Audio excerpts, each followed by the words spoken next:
Ed Kemper medía 2 metros y tenía un coeficiente intelectual de 145. Comenzó a matar a los 15 años y no paró. Ni la policía ni el FBI daban con él. Hoy tiene 73 años y por increíble que parezca se transformó en un personaje de culto. Con más de 2 metros de altura y un coeficiente intelectual de 145, Edmund Kemper pudo ser un gran basquetbolista, o quizás un científico de renombre, pero el odio visceral que sentía contra su madre lo llevó a ser el asesino en serie más famoso e infructuosamente buscado de los Estados Unidos en la década de los 70. Se lo llamaba el asesino de colegialas, y es posible que nunca lo descubrieran si él mismo no hubiese llamado por teléfono a la policía después de matar y degollar a su madre en abril de 1973. Tras hacer la llamada se sentó en la puerta de su casa y esperó que vinieran a detenerlo. Ya no tengo odio. Después de matarla a ella, ya no tengo más ganas de matar, les dijo a los policías mientras lo trasladaban a la comisaría. Los uniformados no entendieron qué quiso decir. Pensaban que llevaban a un loco que en un ataque de ira había asesinado a su madre y a una amiga de esta que estaba en la casa por casualidad. No sabían que el hombre gordo y enorme que llevaban esposado en el asiento trasero de la patrulla cargaba con 10 muertes sobre sus espaldas, perpetradas en 2 series de asesinatos bien diferenciadas, 6 jóvenes estudiantes universitarias y 4 miembros de su entorno más cercano. No lo supo nadie hasta que él mismo, sin recibir ninguna presión, los confesó. Edmund Emil Kemper III, Ed, odiaba a su madre desde que tenía uso de razón, pero tuvo que matarla para darse cuenta de que ese odio era el verdadero motor de la compulsión interna que lo había llevado a cometer sus crímenes. Nació el 18 de diciembre de 1948 en Burbank, California. Ed era hijo de Edmund Kemper II y Clarnell Steig, y tenía 2 hermanas menores. Sus padres se separaron cuando tenía 9 años, y se quedó viviendo con Clarnell, con quien la pasaba realmente mal. La mujer era alcohólica y lo maltrataba, lo trataba de imbécil e inútil, y cuando llegaba borracha le pegaba. A Ed no le iba mal en la escuela, era inteligente y buen alumno, aunque muy tímido. Había crecido rápido y mucho por su altura. A los 11 años le llevaba 2 cabezas de ventaja al más alto de sus compañeros. En lugar de favorecerlo, lo transformó en un blanco constante de burlas, a las que no respondía. Esa ira contenida contra su madre y sus compañeros lo canalizaba matando animales domésticos en su barrio. Capturaba perros y gatos, los torturaba hasta que morían y después los diseccionaba para ver cómo eran por dentro. Muchos años después contaría a 2 agentes del FBI que una vez había enterrado vivo a un gato, y lo desenterró a los pocos minutos para comprobar si todavía respiraba. Como el animal seguía vivo, lo degolló. A los 15 años medía 1,93 m y seguía siendo la víctima preferida de las burlas de sus compañeros. Sabían que si lo enfrentaban los podía destrozar en una pelea, pero Ed jamás reaccionaba. Bajaba la cabeza y volvía a su casa mascullando odio, y allí se metía en otro infierno, donde era dueña y señora su madre. Por esos días le contó a una de sus hermanas que se había enamorado de una profesora, pero que sentía que solamente podría besarla si la mataba antes. Horrorizada, la chica le contó la historia a su madre. Clarnell reaccionó encerrando a Ed en el sótano de la casa por las noches. Temía que violara a sus propias hermanas. Ed se escapó y buscó refugio en la casa de su padre, en Los Ángeles. De chico Ed se llevaba bien con su padre, pero las cosas habían cambiado. El hombre tenía una nueva esposa y con ellos vivía la hija de un matrimonio anterior de la mujer. Ed y la chica se llevaron mal desde el primer día y pronto la convivencia se hizo insoportable. Edmund padre se sacó el problema de encima mandando a Ed a vivir con sus abuelos paternos, en el campo. No fue la mejor solución. Allí el chico se encontró envuelto en el mismo círculo de infierno familiar en el que había vivido su infancia. La abuela se burlaba de él y lo maltrataba, igual que su madre. El abuelo lo trataba bien, pero no lo defendía. Ed Kemper estalló por primera vez en su vida el 27 de agosto de 1964. Esa mañana su abuela lo maltrató en la cocina, y como siempre, Ed no reaccionó. Para alejarse de la situación, buscó una escopeta que su abuelo le había regalado la Navidad anterior y salió de la casa para ir a cazar al campo. Eso lo calmaba. Se había alejado unos metros cuando escuchó que su abuela volvía a gritarle desde una ventana. Le decía que volviera, que todavía no había terminado con él. Ed volvió, entró en la cocina y le disparó a la mujer por la espalda, en la cabeza. Se dio cuenta de que la había matado, pero ya no podía contenerse. Volvió a tirarle 2 veces más, ahora en la espalda, y después la acuchilló hasta agotarse. Envolvió la cabeza de la mujer con una toalla y arrastró el cadáver hasta el dormitorio. El abuelo volvió 20 minutos más tarde, y Ed lo vio venir hacia la casa. Salió armado con la escopeta y le dijo al hombre que se iba a casar. Sin sospechar nada, el abuelo siguió caminando hacia la casa. Entonces Ed le disparó por la espalda. Llevó el cadáver de su abuelo hasta el garaje y metódicamente limpió la sangre esparcida por la cocina. Recién entonces se dio cuenta de lo que había hecho y no tuvo mejor idea que llamarle a Clarnell, su madre, para contarle. La mujer lo trató de idiota y le dijo que llamara a la policía. Ed obedeció y después de hacer la llamada se sentó a esperar en la escalera de la entrada de la casa. Tenía tan solo 15 años.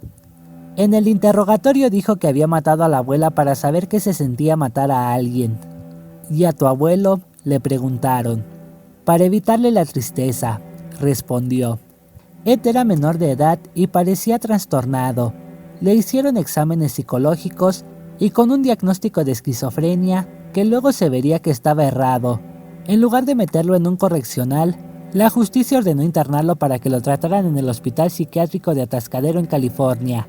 Sorprendido y seducido por el altísimo cociente intelectual que marcaban los tests, uno de los psiquiatras de Atascadero pidió que se le asignara como paciente y pronto, como parte del proceso de rehabilitación, lo tomó como asistente personal. Allí Ed encontró una llave que le sería muy útil para lograr su libertad. Tuvo acceso a manuales de psiquiatría y a los protocolos que los médicos usaban para evaluar a los pacientes y los estudios. Con esa información sobre las pruebas, sabía cómo y qué responder cada vez que lo sometían a un examen. También qué comportamiento debía tener. Se empezó a mostrar sociable, cordial con los médicos, los enfermeros y los otros pacientes. Maravillado por los avances que mostraba, en diciembre de 1969, cuando Ed cumplió 18 años, su psiquiatra recomendó que le otorgara la libertad condicional. Hubo colegas que se opusieron, pero como se trataba de su paciente, tuvo la última palabra. La condición era que viviera con un familiar, y Ed logró que su madre volviera a recibirlo en su casa, en la ciudad de Santa Cruz. Durante los 3 años que siguieron, se comportó como un ciudadano ejemplar, soportó estoicamente el alcoholismo y los maltratos de Clarnell, trabajó y hasta participó en actividades solidarias. En diciembre de 1972, al cumplir 21 años y lograr la mayoría de edad, sus antecedentes criminales fueron borrados de los registros. Pero Ed Kemper ya había vuelto a empezar, aunque nadie lo sabía. Con el fruto de su trabajo, Ed se había comprado un auto y solía llevar a su madre a su empleo en la Universidad de Stanford, California. Eso lo había hecho acreedor de un pase para entrar al campus y de un autoadhesivo para pegar en el vehículo. Por esa razón, las estudiantes que hacían de dedo confiaban en él cuando se ofrecía a llevarlas. No imaginaban que el conductor era un asesino, ni que había instalado un cierre automático a las puertas del auto para que no pudieran escapar. El primero de los crímenes lo cometió el 7 de mayo de 1972. Ese día le hicieron dedo y con eso firmaron sus sentencias de muerte. Mary Ann Pease y Anita Luchesa, 2 estudiantes de 18 años, aterrorizadas, sin poder reaccionar, las chicas vieron cómo el hombre corpulento y aparentemente bonachón que se había ofrecido a acercarlas al campus no las llevaba a la universidad, sino que se metía en un bosque. Allí las hizo bajar, esposó a Mary Ann y metió a Anita en el baúl del auto. Primero estranguló a Mary Ann y después a Anita. Con las 2 chicas muertas en el baúl, Kemper se dirigió a su casa. En el trayecto lo detuvo un patrullero por circular con un foquito quemado. Impérito, Ed dejó que le hiciera la multa y le permitiera seguir su camino. Sabía que su madre no volvería hasta la noche. En la casa vacía, desnudó y fotografió a las chicas muertas en diferentes posiciones. Después violó los cadáveres y finalmente descuartizó los cuerpos en la bañera. Ya estaba oscuro cuando volvió a salir de la casa con los restos fragmentados y metidos en bolsas de basura. Los abandonó en medio del campo. Había nacido el asesino de colegialas. Entre septiembre de 1972 y abril de 1973, Edmund Kemper violó y asesinó a otras 4 estudiantes. Aiko Ko, de 15 años, Cindy Chall, de 19, Rosalind Thorpe, de 23, y Alice Liu, de 21. Aiko Ko no iba a la universidad, sino que esperaba el ómnibus para ir a una clase de baile cuando, la tarde del 14 de septiembre, Kemper se ofreció a acercarla en su auto. La llevó al bosque, donde la violó antes de asfixiarla, y después cargó el cadáver en el baúl y lo llevó a su casa, donde lo sometió al mismo tratamiento que había perpetrado con las otras 2 víctimas anteriores. Volvió a la carga el 7 de enero de 1973, cuando Cindy Chall le hizo dedo. Esta vez, después de violar a su víctima, Kemper la mató con 2 tiros de pistola. Llevó el cadáver a su casa para repetir el mismo modus operandi, pero al llegar comprobó que su madre estaba demasiado borracha y no había ido a trabajar.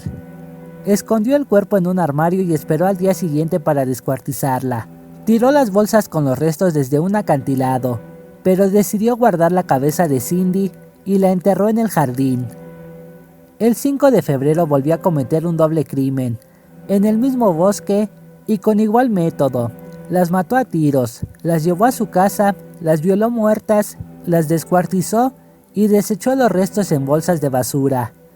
Para entonces la policía ya buscaba desesperadamente al asesino de colegialas, pero no tenía pistas. Ed Kemper era muy cuidadoso, actuaba con sigilo y cuando descuartizaba los cadáveres retiraba las balas que había usado para que no se pudiera identificar el arma. Parecía que nunca iban a descubrirlo. La noche del 20 de abril de 1973, Ed Kemper dormía cuando su madre llegó después de una fiesta. La mujer estaba tan borracha que trastabillaba y volcaba objetos a su paso, haciendo ruido. Ed se despertó y fue a ver qué pasaba. Se quedó mirándola en silencio. «¿Vas a quedarte ahí toda la noche?», le gritó Clarnell. «No», le respondió Ed, y se encerró en su dormitorio, pero se había ido para volver. Media hora más tarde, se metió en el dormitorio de su madre armado con un cuchillo y un martillo. La mató a martillazos y después la decapitó con el cuchillo. Agarró la cabeza por los pelos y practicó sexo oral. Cuando se cansó, la puso sobre un estante y estuvo tirándole con dardos durante casi una hora. Después metió el cuerpo y la cabeza en un armario. A medianoche se había bañado y cambiado la ropa ensangrentada. Tenía la intención de ir a tomar algo a un bar, pero en el camino encontró a Sally Hatt, de 59 años, la mejor amiga de Clarnell. Le dijo que su madre estaba por ver una película y la invitó a compartirla con ellos. La mujer no sospechó. La estranguló y también guardó el cadáver en un armario. Kemper contaría después que su primer reflejo fue escapar. Cargó el auto con las armas que tenía y manejó sin parar hasta un pueblo, en Colorado. Pensaba en que cualquier momento intentarían detenerlo y planeaba defenderse a los tiros. Entonces escuchó en la radio una noticia que lo hizo cambiar de opinión. Las autoridades siguen sin tener pistas para atrapar al asesino de las colegialas. Sintió frustración porque nadie le prestaba atención. Si no se los decía, jamás lo sabrían. Manejó de regreso a su casa y desde ahí llamó a la policía.